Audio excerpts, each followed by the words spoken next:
আজই ডাউনলোড করুন আর এনজয় করুন আপনার পছন্দের শো। দাদু একদম ঠিক বলেছে, ওই দুই বোনকে খুঁজে বের করা এবার আমার জীবনের আসল কাজ। ভালো বলছি, তুই বাড়িতেই থাক। হ্যাঁ, তোর সাথে কিছু জরুরি কথা আছে আমার। রাখ। আসুন আসুন। চল আসুন চল, না, কেন এরকম তোমরা কেন আটকাচ্ছ করছেন আমার আপনি? বাবা? বলো তো ঋষি, আগে ভালো কেন লাগছে করছে না? বাবা, আগে প্লিজ একটু বোঝান। আরে বোঝাচ্ছি তো, না শুন প্লিজ আমাকে তুই তো বসুন বড় এখানে। হয়েছিস না, এত অস্থির হলে চল বস বস বস। বাবা কি বলছেন একবার শুনুন, মন দিয়ে শুনুন বাবা একবার প্লিজ প্লিজ। আমাকে সেই ব্যানার্জিকে দেখে অত কত হওয়ার কিছু হয়নি। বুঝি ওই ছেলেটা যতই রোমান্টিক হওয়ার চেষ্টা করুক না কেন, ও কিন্তু অ্যাক্টিং করছে।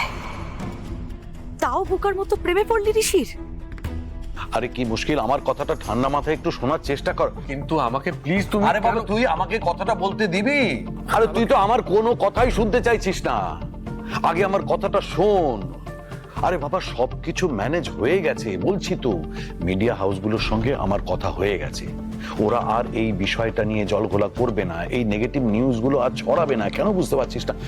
আসল কথা হলো আমাদের র মেটেরিয়ালস খারাপ ছিল না।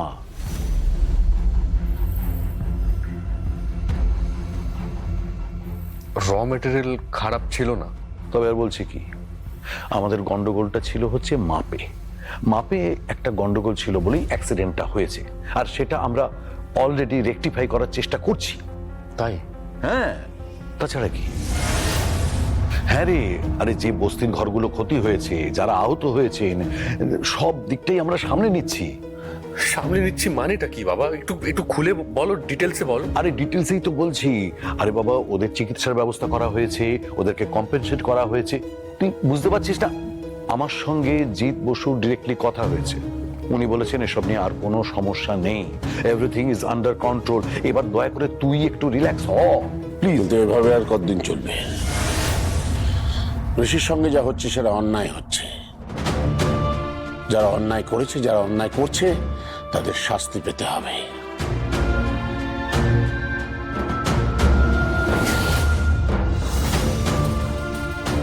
শঙ্খ আর দুর্জয় অন্যায় করেছে বলে জানা গেছে, তারা আইনের আওতায় আছে, তাদের কি হবে সেটা আইন ঠিক করবে।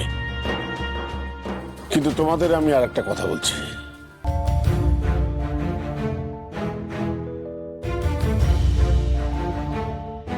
যেহেতু আমরা জানি যে হরিপ্রসাদ বাবুর কি করুণ পরিণতি হয়েছে এবং তাদের দুই মেয়ের ছবি,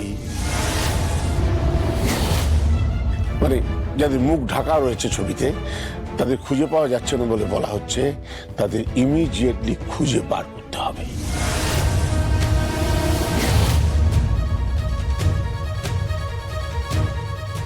এমন কিছু একটা করো ঋষি, যাতে সেই দুই বোনকে আমরা খুঁজে বার করতে পারি। তাদের ডাকো, আমরা আলোচনা করি। আলোচনা তো করতেই হবে।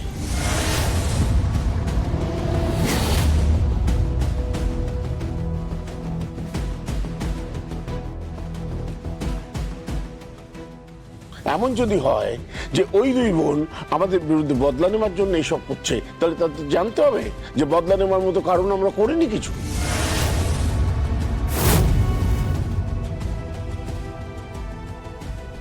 হরিপ্রসাদ মিত্র এবং বিতার মিত্র, বাবা এবং ছেলে, দুজনকেই হারিয়েছে এই দুই বোন।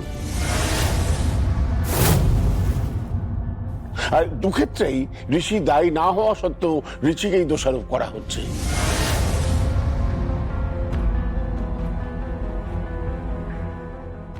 এটা তো বুঝতে হবে, জানতে হবে যে এর জন্য শাস্তিপ্রাপ্য নয় ঋষির। ওই দুই বোনের প্রতি যেমন অন্যায় করা হয়েছে, তেমনি আমার দাদু ভাইয়ের বিরুদ্ধে অন্যায় করা হচ্ছে। এটা ওই দুই বোনের কাছে ক্লিয়ার হওয়া দরকার যে যে কারণে ওরা ঋষির বিরুদ্ধে বদলা নিচ্ছে, তার জন্য ঋষি দায়ী নয়। অ্যাটলিস্ট এই মুহূর্তে তো ওদের ওটা বোঝা উচিত। শোনো দাদু ভাই, এদিকটা তোমার বাবা এবং কাকা সামলে নিতে পারবে, কিন্তু ওই দুই বোনকে খুঁজে বার করবে তুমি। ওদের বার করে এই অন্যায়ের একটা প্রতিকার করো, তাহলেই একমাত্র আমাদের বাঁচা সম্ভব। না হলে ওই পাপের ফলে আমাদের পরিবারের যে ক্ষয়ক্ষতি হচ্ছে, তার প্রায়শ্চিত্ত করা সম্ভব হবে না ওদের কাছে ক্ষমা না চাইলে।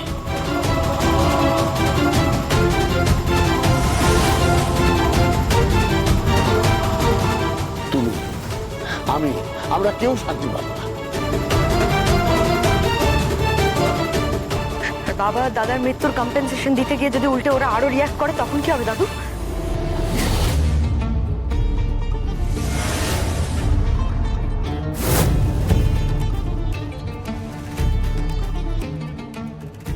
তখন কম্পেনসেশন বা ক্ষতিপূরণ সবসময় টাকা দিয়ে হয় না, আমি সে কথা বলিও নি। আপনজনের মৃত্যুর ক্ষতিপূরণ যদি পায়ে ধরে ক্ষমা চাওয়া হয় তাহলে সেটাই করা হবে।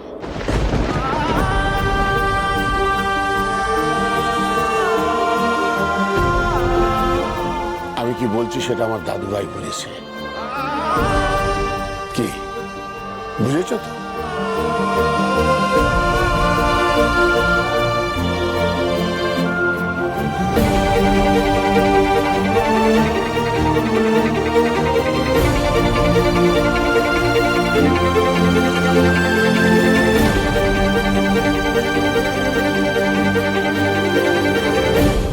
দাদু একদম ঠিক বলেছে। ওই দুই বোনকে খুঁজে বের করা এবার আমার জীবনের আসল কাজ।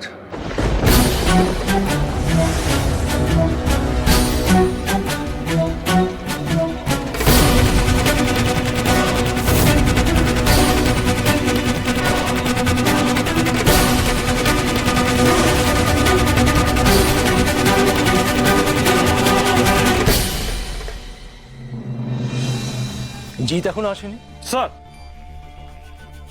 Good morning sir. বসো তোমরা। Thank you sir.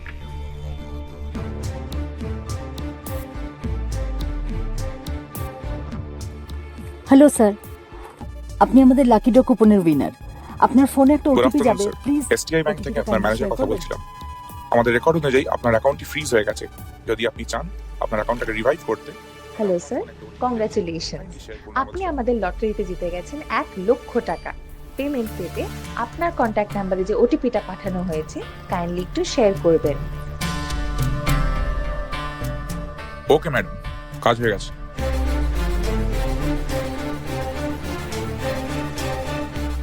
কে এই মহিলা যাকে ওই ছেলেটা ম্যাডাম বলল? এটাই এখন আমাদের সব থেকে বড় প্রশ্ন। গত কয়েকদিনে কলকাতায় বসে বিদেশের মাটিতে অনলাইন স্ক্যামিং হয়েছে 4.5 কোটি টাকার। বিভিন্ন মানুষের কাছ থেকে কমপ্লেন এসেছে। বোঝা যাচ্ছে একটা বড় চক্র আছে এর পিছনে। এই যে ভিডিওটা দেখলে, এটা বাগবাজারের একটা পুরনো বাড়ি। ওখানে কল সেন্টারের নাম করে অনলাইন স্ক্যামিং চলছে। ওই বাড়িরই কেউ এই ভিডিওটা করে আমাদের কাছে পাঠিয়েছে, কিন্তু আনফরচুনেটলি এদের মুখ দেখতে পাওয়া যাচ্ছে না।